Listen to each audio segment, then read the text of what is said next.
Hi friends, ಎಲ್ರಿಗೂ ನಮಸ್ಕಾರ. Welcome back to my channel.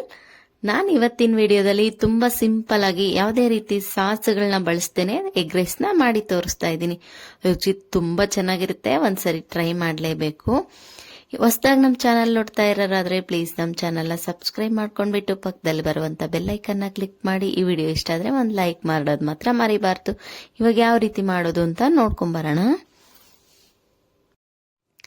ನಾನು ಮೊದಲನೇದಾಗಿ ತೋರಿಸ್ತಾ ಇದ್ದೀನಿ ರೈಸ್ನ. ನಾನಿಲ್ಲಿ 4 ಜನಕ್ಕಾಗೋಷ್ಟು ರೈಸ್ನ ಮುಂಚೆನೆ ಮಾಡಿಟ್ಕೊಂಡಿದ್ದೀನಿ. ನಂತರ ಸ್ಟವ್ ಮೇಲೆ ಒಂದು ಫ್ರೈ ಪ್ಯಾನ್ ನ ಇಟ್ಕೊಂಡಿದ್ದೀನಿ. ಹಾಗೆ ಅದಕ್ಕೇನೆ 1 ಟೀ ಗ್ಲಾಸ್ ಅಷ್ಟು ಎಣ್ಣೆನ ಸೇರಿಸ್ಕೊತಾ ಇದ್ದೀನಿ. ಸುಮಾರು ಒಂದು 5 ರಿಂದ 6 ಟೇಬಲ್ ಸ್ಪೂನ್ ಅಷ್ಟು ಇರುತ್ತೆ. ಎಣ್ಣೆ ಬಿಸಿ ಆದ ನಂತರ ಒಂದು ಅರ್ಧ ಟೀ ಸ್ಪೂನ್ ಸಾಸಿವೆ, ಹಾಗೆ ಕಟ್ ಮಾಡ್ಕೊಂಡಿರೋಂತ ಹಸಿರು ಮೆಣಸಿನಕಾಯಿ. ನಾನು ಒಂದು 5 ಹಸಿರು ಮೆಣಸಿನಕಾಯಿನ ಕಟ್ ಮಾಡ್ಕೊಂಡ್ಬಿಟ್ಟು ತಗೊಂಡಿದ್ದೀನಿ. ಇದರ ಜೊತೆಗೆ 1 ಟೀ ಸ್ಪೂನ್ ಅಷ್ಟು ಶುಂಠಿ ಬೆಳ್ಳುಳ್ಳಿ ಪೇಸ್ಟ್ ನ ಹಾಕೊಂಡ್ಬಿಟ್ಟು ಹಸಿ ಸ್ಮೆಲ್ ಹೋಗೋ ತನಕ ಚೆನ್ನಾಗಿ ಹುರ್ಕೊಳ್ಳಿ. ಶುಂಠಿ ಬೆಳ್ಳುಳ್ಳಿ ಪೇಸ್ಟ್ ಬದಲಾಗಿ ನೀವು ಶುಂಠಿನ ಮತ್ತೆ ಬೆಳ್ಳುಳ್ಳಿನ ಸಣ್ಣದಾಗಿ ಕಟ್ ಮಾಡ್ಕೊಂಡ್ಬಿಟ್ಟು ಸಹ ಹಾಕೊಳ್ಬಹುದು. ನಂತರ ಮೀಡಿಯಂ ಸೈಜ್ ಈರುಳ್ಳಿನ ಒಂದು 3 ಸಣ್ಣದಾಗಿ ಕಟ್ ಮಾಡ್ಕೊಂಡ್ಬಿಟ್ಟು ಸೇರಿಸ್ಕೊಂಡಿದ್ದೀನಿ. ಈರುಳ್ಳಿನ ಚೆನ್ನಾಗಿ ಫ್ರೈ ಮಾಡ್ಕೊಳ್ಳೋಣ.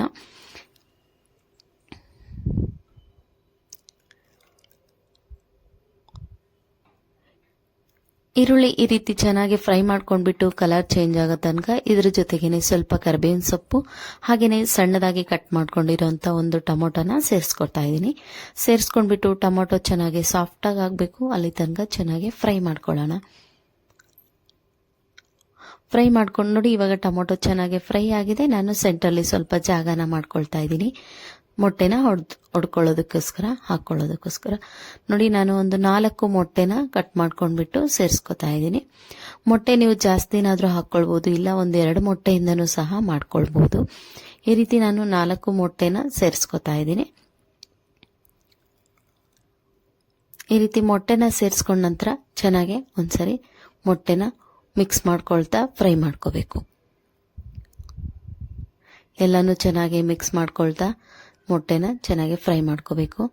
ಈ ರೀತಿ ಹಾಕಿದ ತಕ್ಷಣನೇ ಮಾಡ್ಕೊಂಡ್ರೆ ರೈಸ್ ಜೊತೆಗೆ ಚೆನ್ನಾಗಿ ಮಿಕ್ಸ್ ಆಗಿಬಿಟ್ಟು ಟೇಸ್ಟ್ ಚೆನ್ನಾಗಾಗುತ್ತೆ. ನಿಮ್ಗೆ ಬಾಯಿಗೆ ಸಿಗ್ಬೇಕು ಮೊಟ್ಟೆ ಅಂತ ಅಂದ್ರೆ ಸ್ವಲ್ಪ ಹೊತ್ತು ಫ್ರೈ ಮಾಡ್ಕೊಂಡು, ಮೊಟ್ಟೆ ಹೊಡೆದ್ಕೊಂಡ ತಕ್ಷಣ ಸ್ವಲ್ಪ ಹೊತ್ತು ಹಾಗೇನೆ ಬಿಟ್ಬಿಟ್ಟು ಸ್ವಲ್ಪ ಫ್ರೈ ಆದ ನಂತರ ಮಿಕ್ಸ್ ಮಾಡ್ಕೊಳ್ಳಿ. ಇದು ನಾನು ರೈಸ್ ಜೊತೆಗೆ ಚೆನ್ನಾಗಿ ಮಿಕ್ಸ್ ಮಾಡ್ಕೊಂಡ್ರೆ ಟೇಸ್ಟ್ ಚೆನ್ನಾಗಿರುತ್ತೆ ಅಂತ ನಾನು ಈ ರೀತಿ ಮಾಡಿ ತೋರಿಸ್ತಾ ಇದ್ದೀನಿ. ನಂತರ ಇದಕ್ಕೇನೆ ರುಚಿಗೆ ತಕ್ಕಷ್ಟು ಉಪ್ಪನ್ನ ಸೇರಿಸ್ಕೊತಾ ಇದ್ದೀನಿ. ಹಾಗೆ ಒಂದು ಅರ್ಧ ಟೀ ಸ್ಪೂನ್ ಅಷ್ಟು ಅಚ್ಚ ಖಾರದ ಪುಡಿ, ಅರ್ಧ ಟೀ ಸ್ಪೂನ್ ಅಷ್ಟು ಪೆಪ್ಪರ್ ಪೌಡರ್ನ ಹಾಕೋತಾ ಇದ್ದೀನಿ. ಹಾಗೇನೆ ಒಂದು ಅರ್ಧ ಟೀ ಸ್ಪೂನ್ ಅಷ್ಟು ಧನಿಯಾ ಪೌಡರ್ನ ಸೇರಿಸ್ಕೊತಾ ಇದ್ದೀನಿ. ಇದ್ರ ಜೊತೆಗೇನೆ ಒಂದು ಅರ್ಧ ಟೀ ಸ್ಪೂನ್ ಗರಂ ಮಸಾಲಾನ ಸೇರಿಸ್ಕೊಂಡ್ಬಿಟ್ಟು ಮತ್ತೊಂದ್ಸರಿ ಚೆನ್ನಾಗಿ ಮಿಕ್ಸ್ ಮಾಡ್ಕೊಳ್ತೀನಿ. ಸ್ಪೈಸಸ್ ಎಲ್ಲ ಚೆನ್ನಾಗಿ ಈರುಳ್ಳಿ ಮತ್ತೆ ಮೊಟ್ಟೆಗೆ ಚೆನ್ನಾಗಿ ಹಿಡಿಬೇಕು, ಅವಾಗ ಚೆನ್ನಾಗಾಗುತ್ತೆ ಎಗ್ ರೈಸ್. ಖಾರವಾಗಿ ತುಂಬಾ ಚೆನ್ನಾಗಿರುತ್ತೆ. ಒಂದ್ಸರಿನಾದ್ರೂ ನೀವು ಟ್ರೈ ಮಾಡಿ.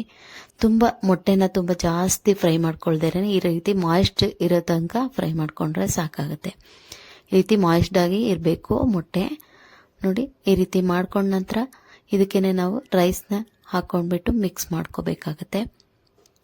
ಜಾಸ್ತಿ ಡ್ರೈ ಆಗಿ ಹುರ್ಕೊಂಡ್ರೆ ಮೊಟ್ಟೆನ ತುಂಬಾ ಟೇಸ್ಟ್ ಚೆನ್ನಾಗಿ ಬರಲ್ಲ. ಹಾಗಾಗಿ ಸ್ವಲ್ಪ ಮಾಯಿಸ್ಟ್ ಇದ್ದಂಗೆನೆ ನಾವು ರೈಸ್ನ ಹಾಕೊಂಡ್ಬಿಟ್ಟು ಮಿಕ್ಸ್ ಮಾಡ್ಕೊಳ್ಳೋಣ.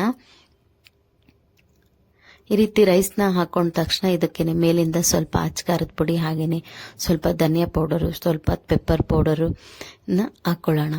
ಈ ರೀತಿ ಮಾಡ್ಕೊಳ್ಳೋದ್ರಿಂದ ಟೇಸ್ಟ್ ಅಂತೂ ಇನ್ನೂ ಚೆನ್ನಾಗಿರುತ್ತೆ. ಒಂದ್ಸರಿನಾದ್ರೂ ಟ್ರೈ ಮಾಡಲೇಬೇಕು, ನೀವು ಟ್ರೈ ಮಾಡಿ ನೋಡಿ. ಈ ರೀತಿ ಎಲ್ಲವನ್ನು ಸೇರಿಸ್ಕೊಂಡ ನಂತರ ಚೆನ್ನಾಗಿ ಮಿಕ್ಸ್ ಮಾಡ್ಕೊಳ್ಳೋಣ.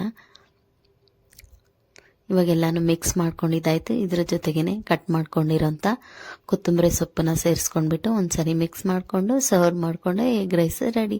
ನೋಡಿದ್ರಲ್ಲ ಎಷ್ಟು ಸಿಂಪಲ್ ಆಗಿ ಎಗ್ ರೈಸ್ ನ ಮಾಡಿ ತೋರಿಸ್ತೆ ಅಂದ್ರೆ.